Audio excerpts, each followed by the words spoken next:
Let's get to our ETF spotlight. Mike Santoli's back, taking a look at Chinese versus U.S. big tech following yesterday's announcement on approving those tech deals. Mike. Yeah, it's interesting, Sarah. Chinese tech, now the ETF that tracks that sector is CQQQ, kind of the counterpart to our NASDAQ 100 ETF, QQQ over here.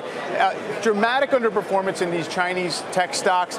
If you look at the chart, and it really started back in March, April in that area. Now, yes, that's when trade tensions did start to flare up and we started to see the effects in markets. But what's fascinating is the companies that make up the Chinese tech sector are not export-oriented at all. If you look at what's under the hood here, Alibaba and Tencent together are 20% of this fund. It's essentially Chinese FANG serving a Chinese market and to some degree the rest of Southeast Asia.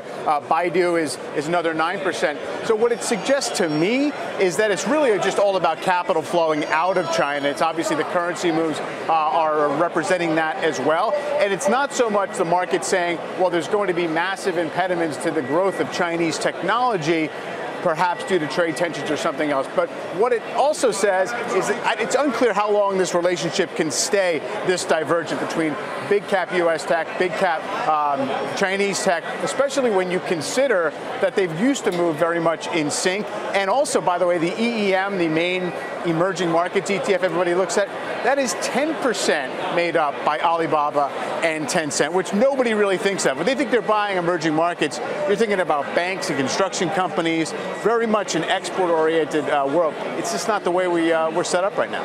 Yeah. I mean, consumer discretionary has its own issues with big names, right, too. I mean, it's all blurred to some degree as everything kind of becomes tech, or at least the market values tech so highly. Yeah. Good one, Mike. Thank you. Mike Santoli.